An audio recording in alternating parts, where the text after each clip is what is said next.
Hello, this is Bishop Stephen Scarlett with some thoughts on the season of Lent. Lent is a 40-day season of prayer and fasting that prepares us for Easter. It is 40 days from Ash Wednesday until Easter if we don't count the Sundays. Sundays are not observed strictly as days of fasting because they are perpetual memorials of the resurrection.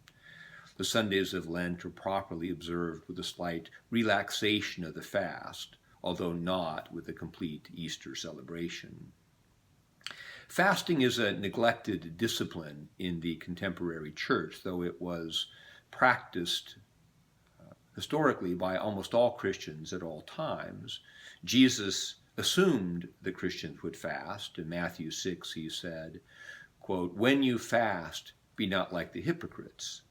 That is, when you fast, not if you fast. It is unfortunate that in the most overindulged culture in human history, the discipline that aims at the appetites is neglected. It is unfortunate and also tragic.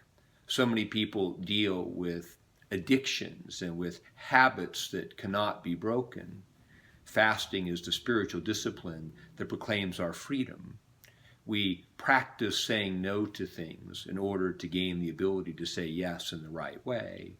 If we cannot truly say yes to any pleasure unless we are also free to say no to it, and that's the purpose of fasting. We don't fast because things are bad. We fast because things are good. But we want to use them in the right way as gifts from God and not as idols that control us. The basic pattern of fasting is simple. For some period of time, we abstain from some food or drink or pleasure or entertainment. And into the space, into the hunger created by the fast, we add some new practice of prayer through which we invite God to come into our lives in a new way and fill us with himself. And as we do this, we experience the truth that Jesus expressed in John chapter 6, where he said, quote, "I am the bread of life. He who comes to me will never hunger, and he who believes in me will never thirst." And as we learn to rely on God in our hunger, in our emptiness, we learn to depend on him, we learn to enjoy things in the right way. And after our fast, we can return to things with our lives more rightly ordered. We can enjoy the good things of life as gifts from God that we can say yes to, but we continue the practice of fasting so we retain the ability to say no as well.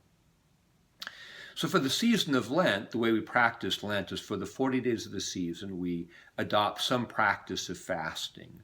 We abstain in some ways from food and drink and entertainments. And for most people, the fast should include some measure of electronics, to which almost all people in our culture are too attached. And as we say no to these things and abstain from them, we practice some new form of prayer, and we invite Christ to come into our lives in a new way. And for most people, this practice of prayer should include some space of silence, being still and silent in some way before God, so we can hear God's voice, because we live in such a busy world, and the noise and busyness of life so often drowns out the voice of God. So our prayer should include that movement into silence that allows us to hear the voice of God in new ways. And if we will practice Lent in this way for the 40 days of the season, practice giving up something, fasting from something, and inviting Christ into our lives in a new way to fill the emptiness created by the fast, we will discover at the end of the 40 days a new spiritual strength and a new sense of closeness to God. We will celebrate the feast of Easter, the feast of the resurrection, with renewed joy.